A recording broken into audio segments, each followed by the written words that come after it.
السلام علیکم ورحمۃ اللہ وبرکاتہ۔ معزز سامعین، آج کی کلاس کا آغاز ہم کریں گے سورۃ البقرہ کی آیت نمبر 91 سے۔ اعوذ باللہ من الشیطان الرجیم، بسم اللہ الرحمن الرحیم۔ وائز اور جب قیلا کہا جاتا ہے لہم ان سے، آمنو کہ ایمان لاؤ، بما انزل اللہ اس پر جو نازل کیا اللہ نے، قالو تو وہ کہتے ہیں، نومنو ہم ایمان لاتے ہیں، بما اس پر جو انزلہ نازل کیا گیا، علینا ہم پر، ویکفرون جبکہ وہ انکار کرتے ہیں، بما اس کا جو وراءہ اس کے علاوہ ہے، وہو الحق حالانکہ وہ حق ہے، یعنی کہ قرآن مجید حق ہے، مصدق کلمہ تصدیق کرنے والا ہے اس کتاب کی جو معہم ان کے پاس ہے، قل کہہ دیجیے، فلما پھر کیوں، تقتلون تم قتل کرتے رہے، انبیاء اللہ کے انبیاء کو، من قبل اس سے پہلے، ان کنتم مومنین اگر تم تھے مومن۔ اور جب ان سے کہا جاتا ہے کہ اللہ کی اتاری ہوئی کتاب پر ایمان لاؤ، تو کہتے ہیں ہم اس پر ایمان لاتے ہیں جو ہم پر نازل کی گئی ہے، اور وہ اس کے ما سوا کا انکار کرتے ہیں، حالانکہ وہ قرآن حق ہے، اس کتاب کی تصدیق کرتا ہے جو ان کے پاس ہے۔ کہہ دیجئے پھر اس سے پہلے تم اللہ کے انبیاءوں کو کیوں قتل کرتے رہے اگر تم مومن تھے۔ اس آیت مبارکہ میں اللہ رب العزت یہودیوں اور دوسرے اہل کتاب سے فرما رہا ہے کہ اس پر ایمان لاؤ، یعنی اس قرآن مجید پر ایمان لاؤ جسے اللہ رب العزت نے نازل کیا ہے، اور یہ ایک سچی کتاب ہے، تم اس کی پیروی کرو۔ تو وہ لوگ کہتے تھے کہ ہم پر جو کتابیں نازل کی گئیں وہی ہمارے ایمان لانے کے لیے کافی ہیں، یعنی تورات اور انجیل،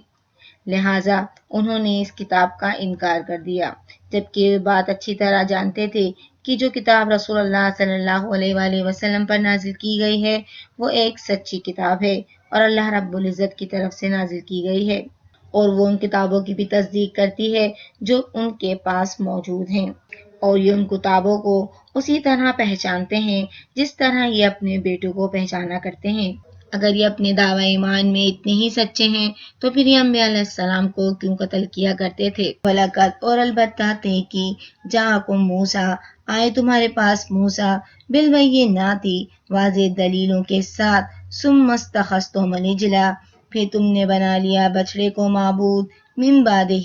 اس کے بعد، وانتم اور تم ظالمون ظالم ہی ہو۔ اور بے شک موسیٰ تمہارے پاس کھلے معجزات لے کر آئے، پھر اس کے بعد تم نے بچڑے کو پوجنا شروع کر دیا اور تم ظالم ہی ہو۔ تمہارے پاس اتنی واضح نشانیاں اور دلائل آ جانے کے بعد بھی کہ موسیٰ علیہ السلام اللہ کے رسول ہیں اور اللہ تعالیٰ کے سوا کوئی معبود برحق نہیں ہے، تم نے بچڑے کو معبود بنا لیا۔ جب موسیٰ علیہ السلام کوہ طور پر تشریف لے گئے تو انہوں نے پیچھے سے بچڑے کو معبود بنا لیا جس میں سے بیل کی آواز نکلتی تھی، یعنی انہوں نے بچڑے کی پوجا شروع کر دی۔ تم ظالم تھے، حالانکہ تم جانتے تھے کہ اللہ کے سوا کوئی معبود برحق نہیں ہے۔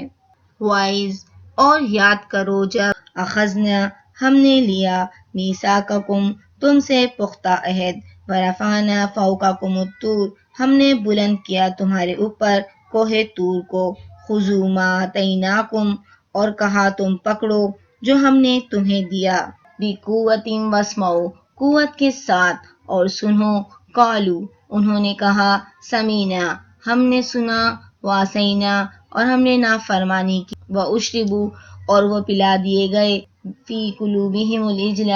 اپنے دلوں میں بچڑے کی محبت، بکفرہم اپنے کفر کے سبب، کل کہہ دیجئے، بیسما بری ہے وہ چیز، یامرکم کہ حکم کرتا ہے تمہیں، بہی اس کا، ایمانکم تمہارا ایمان، ان کنتم مؤمنین اگر ہو تم مومن۔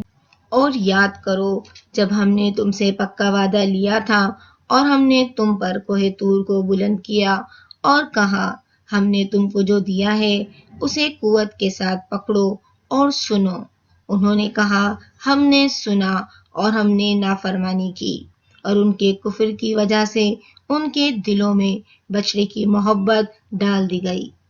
کہہ دیجئے اگر تم مومن ہو تو وہ کام برا ہے جسے کرنے کا تمہارا ایمان تمہیں حکم دیتا ہے۔ اللہ رب العزت یہاں ان کی غلطیاں، ان کے عہدوں کو توڑنے اور ان کی سرکشیاں بیان کر رہا ہے اور فرما رہا ہے کہ اس نے ان پر کوہ طور کو لا کھڑا کیا تھا، جس کی وجہ سے تھوڑے وقت کے لیے انہوں نے اللہ رب العزت کے حکم کو قبول کر لیا، لیکن اس کے بعد پھر اس کی مخالفت شروع کر دی،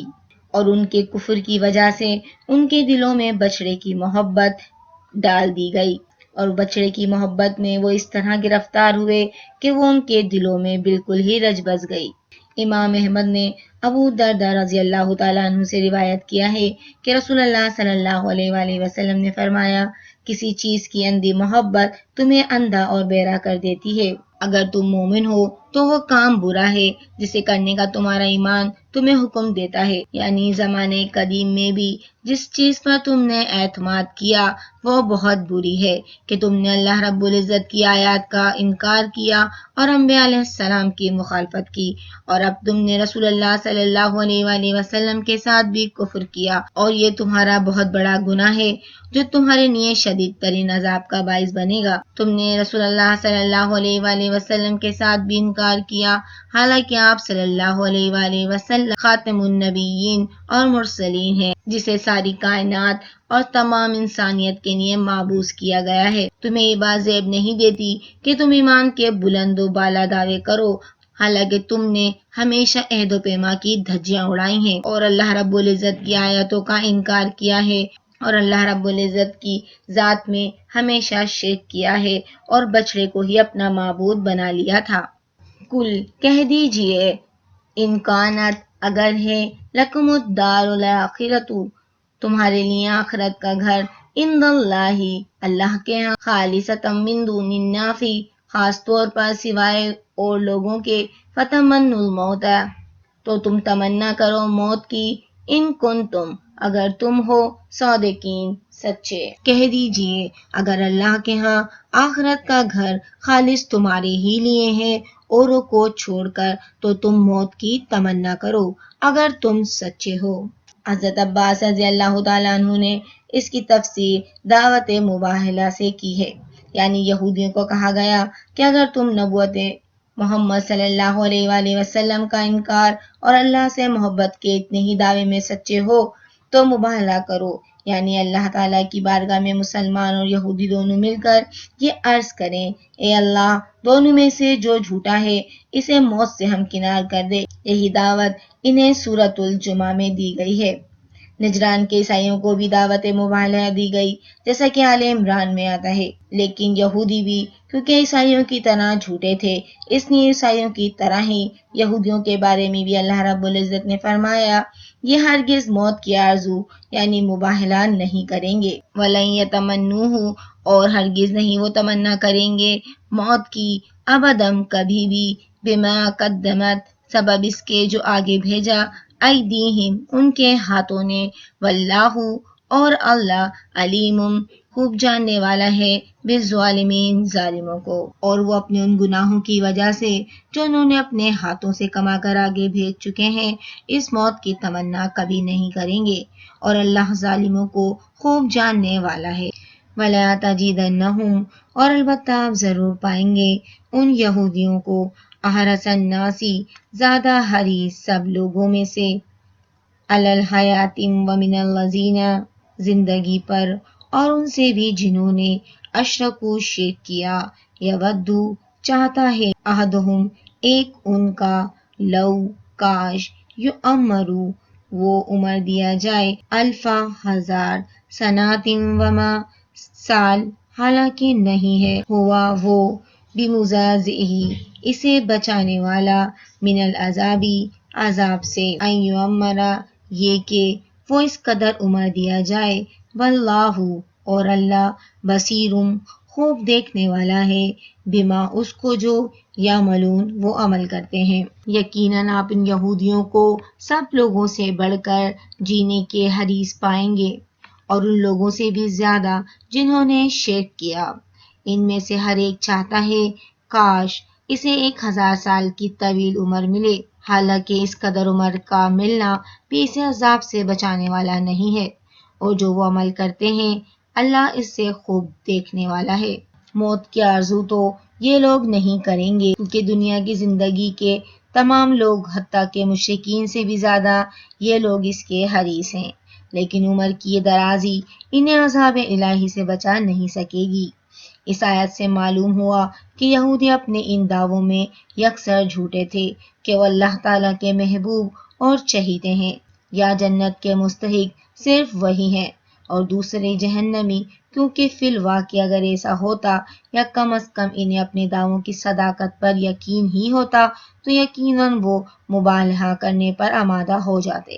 تاکہ ان کی سچائی واضح ہو جاتی اور مسلمانوں کی غلطی آشکار ہو جاتی۔ اگر وہ یہ سمجھتے تھے کہ مسلمان غلط ہیں تو وہ یہ مبالغہ ضرور کرتے، لیکن وہ یہ بات اچھی طرح جانتے تھے کہ وہ خود ہی غلط ہیں، اس لیے انہوں نے اس سے اعراض کیا۔ مبالغے سے یہودیوں کا اعراض اور گریز کرنا اس بات کو ثابت کرتا ہے کہ وہ کس قدر جھوٹے تھے۔ بس وہ اپنی زبان سے اپنے بارے میں خوش کن باتیں کر لیتے تھے، لیکن ان کے دل اصل حقیقت سے آگاہ تھے، اور وہ یہ بات اچھی طرح جانتے تھے کہ اللہ رب العزت کی بارگاہ میں جانے کے بعد ان کا حشر وہی ہوگا جو اللہ تعالیٰ نے اپنے نافرمان بندوں کے لیے مقرر کر رکھا ہے۔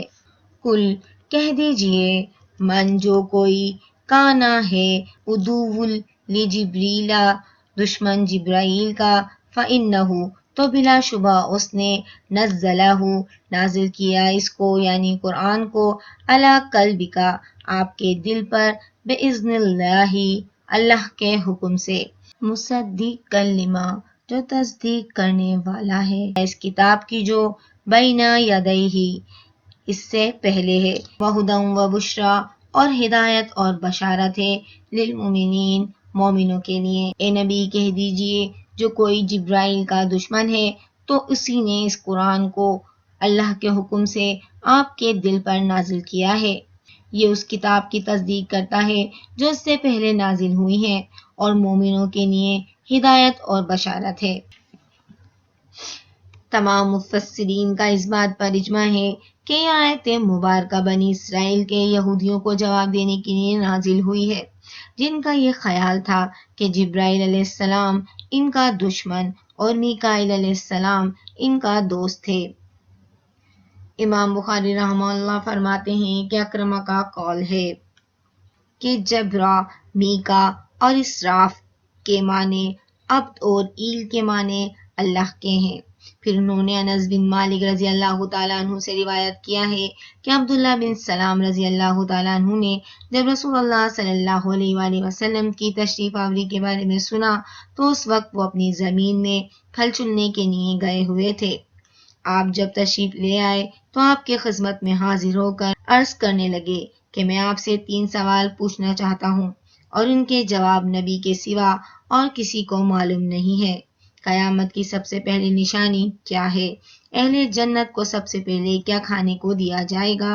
اور تیسرا سوال، وہ کون سی چیز ہے جو بچے کو کبھی باپ کے مشابہ بنا دیتی ہے اور کبھی ماں کے؟ آپ صلی اللہ علیہ وآلہ وسلم نے فرمایا، ان سوالوں کے جواب ابھی مجھے جبرائیل نے بتائے ہیں۔ عبداللہ بن سلام نے کہا، جبرائیل نے؟ آپ صلی اللہ علیہ وآلہ وسلم نے فرمایا، ہاں۔ تو انہوں نے کہا کہ فرشتوں میں سے یہ یہودیوں کا دشمن ہے۔ تو آپ صلی اللہ علیہ وآلہ وسلم نے یہ آیت مبارکہ تلاوت فرمائی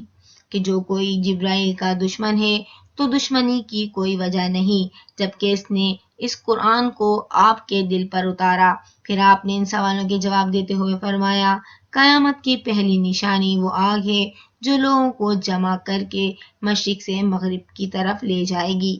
دوسرے سوال کے جواب میں فرمایا، اہل جنت جو سب سے پہلے کھانا کھائیں گے وہ مچھلی کے جگر اور کلیجی سے بنا ہوگا۔ تیسرے سوال کا جواب دیتے ہوئے فرمایا، جب مرد کا پانی عورت کے پانی پر غالب آ جائے تو بچے کی مشابہت باپ سے ہوتی ہے، اور اگر عورت کا پانی مرد کے پانی پر غالب آ جائے تو بچے کی مشابہت اپنی ماں سے ہوتی ہے۔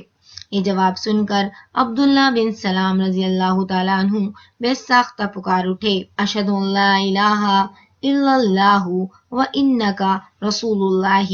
پھر انہوں نے کہا اے اللہ کے رسول، یہودی جھوٹی تہمت لگا کر ہکا بکا کر دینے والی ایک قوم ہے، میرے بارے میں پوچھنے سے پہلے ہی اگر انہیں میرے مسلمان ہونے کا علم ہو گیا تو یہ مجھ پر بڑی جھوٹی تہمت لگانے لگ جائیں گے۔ یہودی آئے تو رسول اللہ صلی اللہ علیہ وآلہ وسلم ان سے پوچھا تم میں عبداللہ بن سلام کیسے ہیں؟ وہ کہنے لگے ہمارے سردار ہیں اور ہمارے سرداروں کے بیٹے ہیں۔ رسول اللہ صلی اللہ علیہ وآلہ وسلم نے فرمایا اگر وہ مسلمان ہو جائیں تو تمہارا کیا خیال ہے؟ کہنے لگے اللہ انہیں اس سے بچا لے۔ عبداللہ بن سلام رضی اللہ تعالیٰ عنہ نے جب یہ سنا تو باہر آ گئے اور کہنے لگے اشہد ان لا الہ الا اللہ واشہد ان محمدا رسول اللہ۔ یہودی کہنے لگے کہ یہ تو ہم میں سے بہت برے ہیں اور بہت برے انسان کے بیٹے ہیں، اور اس طرح ان کی برائیاں کرنے لگے۔ عبداللہ بن سلام نے عرض کی اے اللہ کے رسول صلی اللہ علیہ وآلہ وسلم، میں اسی بات سے ڈرتا تھا، اور جو شخص جبرائیل علیہ السلام سے دشمنی رکھے تو اسے یہ جان لینا چاہیے کہ وہ تو روح الامین ہے، جنہوں نے اللہ تعالیٰ کے حکم سے ذکر حکیم کو آپ صلی اللہ علیہ وآلہ وسلم کے قلب اطہر پر نازل کیا ہے، اور اللہ تعالیٰ کے قاصدوں میں سے وہ ایک قاصد ہیں، اور جو اللہ کے کسی ایک قاصد سے دشمنی رکھے گا تو وہ اللہ کے تمام قاصدوں کا دشمن ہے، جیسا کہ جو شخص اللہ کے پیغمبروں علیہ السلام میں سے ایک کے ساتھ ایمان لائے تو اس کے لیے لازم ہے کہ وہ باقی تمام پر بھی ایمان لائے، اور ایک کے ساتھ کفر کرے تو تمام کے ساتھ کفر لازم آ جاتا ہے۔ اسی لیے اللہ رب العزت نے فرمایا کہ بے شک جو لوگ اللہ اور اس کے پیغمبروں کا انکار کرتے ہیں اور اللہ اور اس کے پیغمبروں میں فرق کرنا چاہتے ہیں اور کہتے ہیں کہ ہم بعض کو مانتے ہیں اور بعض کا انکار کرتے ہیں، تو ایسے لوگ نافرمان ہیں۔ جو لوگ اللہ رب العزت کے بعض پیغمبروں کو مانتے ہیں اور بعض کو نہیں مانتے اور ان کا انکار کرتے ہیں، ایسے ہی لوگوں کو کافر قرار دیا گیا ہے۔ اور جو شخص جبرائیل علیہ السلام سے دشمنی رکھے گا تو وہ اللہ کا دشمن ہے، کیونکہ جبرائیل علیہ السلام کسی بات کو لے کر از خود نازل نہیں ہوتے، وہ تو اپنے رب کے حکم سے نازل ہوتے ہیں۔ صحیح بخاری میں ابو ہریرہ رضی اللہ تعالیٰ عنہ سے روایت ہے کہ رسول اللہ صلی اللہ علیہ وآلہ وسلم نے فرمایا بے شک اللہ رب العزت فرماتا ہے کہ جو میرے کسی دوست سے دشمنی رکھے میرا اس سے اعلان جنگ ہے۔ یہی وجہ ہے کہ جبرائیل علیہ السلام سے دشمنی رکھنے والوں سے اللہ رب العزت ناراض ہوتا ہے۔ من کانا جو کوئی ہے عدو للہ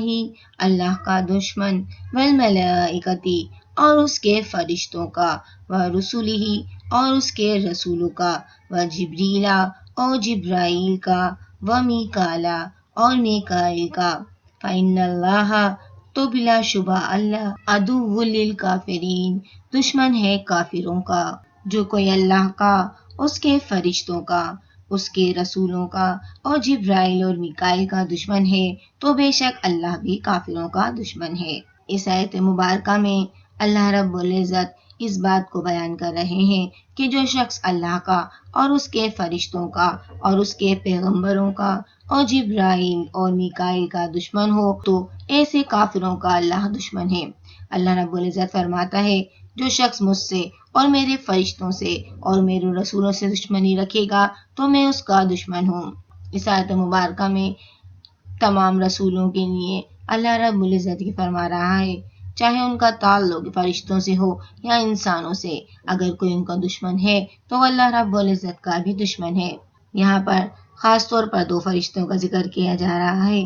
پہلے جبرائیل علیہ السلام، یہ وہی فرشتے ہیں جو اللہ تعالیٰ اور اس کے نبیوں کے درمیان سفیر کے فرائض سر انجام دیتے رہے ہیں، اور اس کے بعد میکائیل علیہ السلام کا ذکر کیا جا رہا ہے کہ یہودیوں کا خیال ہے کہ جبرائیل علیہ السلام تو ان کے دشمن ہیں لیکن میکائیل علیہ السلام ان کے دوست ہیں، تو اللہ رب العزت نے فرمایا جو ان میں سے کسی ایک سے دشمنی رکھے گا تو وہ دوسرے کا بھی دشمن ہے، اور اس لیے بھی کہ میکائیل علیہ السلام تو کبھی کبھی انبیاء علیہ السلام کے پاس آئے جبکہ جبرائیل علیہ السلام اکثر آتے رہتے تھے، کیونکہ ان کا فرض منصبی ہی انبیاء علیہ السلام کے پاس وحی لانا ہے، جیسا کہ حضرت اسرافیل علیہ السلام کا یہ کام ہے کہ وہ قیامت کے دن اٹھائے جانے کے لیے سور میں پھونکیں گے۔ چنانچہ صحیح حدیث میں آتا ہے رسول اللہ صلی اللہ علیہ وآلہ وسلم جب بھی رات میں قیام فرماتے تھے تو یہ دعا پڑھتے تھے کہ اے اللہ جبرائیل، میکائیل اور اسرافیل کے پروردگار، آسمانوں اور زمینوں کو پیدا فرمانے والے، پوشیدہ اور ظاہر کا علم رکھنے والے، جن باتوں میں تیرے یہ بندے اختلاف کر رہے ہیں تو ہی ان کا فیصلہ فرمائے گا، اور حق کے بارے میں جو اختلاف کیا جا رہا ہے اس میں اپنے حق سے تو ہی میری رہنمائی فرما، بے شک تو ہی ہے جس کو چاہتا ہے ہدایت عطا فرماتا ہے۔ جو شخص اللہ کے کسی بھی دوست سے دشمنی رکھے تو اس نے گویا اللہ رب العزت سے دشمنی کی، اور جو اللہ رب العزت سے دشمنی کرے گا تو اللہ رب العزت بھی اس کا دشمن ہے، اور جس شخص کا اللہ رب العزت دشمن ہو تو وہ دنیا اور آخرت میں تباہ و برباد ہو جاتا ہے۔ وَلَقَدْ اور البتہ تحقیق انزلنا ہم نے نازل کی الیکا آپ کی طرف آیات بینات واضح اور ما یکفرو نہیں کفر کرتے بیہا اس کے ساتھ الا الفاسقون مگر نافرمانی کرنے والے ہی، اور یقیناً ہم نے نازل کیا آپ کی طرف واضح آیاتیں اور نافرمانوں کے سوا کوئی اس کا انکار نہیں کرے گا۔ یہاں پر اس آیت مبارکہ کے معنی یہ بیان کیے جا رہے ہیں کہ محمد صلی اللہ علیہ وآلہ وسلم ہم نے آپ کی طرف ایسی واضح آیات نازل کی ہیں جو آپ صلی اللہ علیہ وآلہ وسلم کی نبوت کی واضح دلیل ہیں۔ ان آیتوں سے مراد کتاب اللہ کے مخطوطات ہیں، ان میں علوم یہود کے مخفی پہلو، ان کے حالات اور ان کے پوشیدہ رازوں، بنی اسرائیل کے پہلے لوگوں کی خبریں اور ان کی آسمانی کتابوں کی ان تمام باتوں کو بیان کیا گیا ہے جنہوں نے ان کے احبار و علماء کے سوا اور کوئی نہیں جانتا تھا، اور ان کے اگلے پچھلے لوگوں کے احکام تورات میں جو وہ تحریف اور تبدیلی کیا کرتے تھے، اللہ رب العزت نے اسے بھی اپنی کتاب مقدس میں بیان کیا ہے، جسے اس نے اپنے آخری نبی حضرت محمد مصطفیٰ صلی اللہ علیہ وآلہ وسلم پر نازل کیا۔ لیکن ان لوگوں نے اتنی واضح روشن آیات آنے کے باوجود صرف اور صرف اپنے حسد اور سرکشی کی بنا پر خود کو تباہ و برباد کر لیا۔ او کلما کیا وہ جب بھی عہدو انہوں نے عہد کیا، عہدن نبادہ کوئی عہد تو پھینک دیا اس کو، فریقم منہم ایک فریق نے ان میں سے، بلکہ اکثرہم ان میں سے اکثر لا یؤمنون نہیں ایمان لاتے۔ کیسا نہیں ہوتا رہا ہے کہ جب بھی انہوں نے کوئی عہد کیا تو ان میں سے ایک گروہ نے اسے پھینک دیا، بلکہ ان میں سے اکثر ایمان نہیں لاتے۔ جب رسول اللہ صلی اللہ علیہ وآلہ وسلم کو نبوت ملی تو آپ صلی اللہ علیہ وآلہ وسلم نے یہودیوں کو خصوصاً وہ عہد و میثاق یاد دلائے جو ان سے آپ صلی اللہ علیہ وآلہ وسلم کے بارے میں لیا گیا تھا۔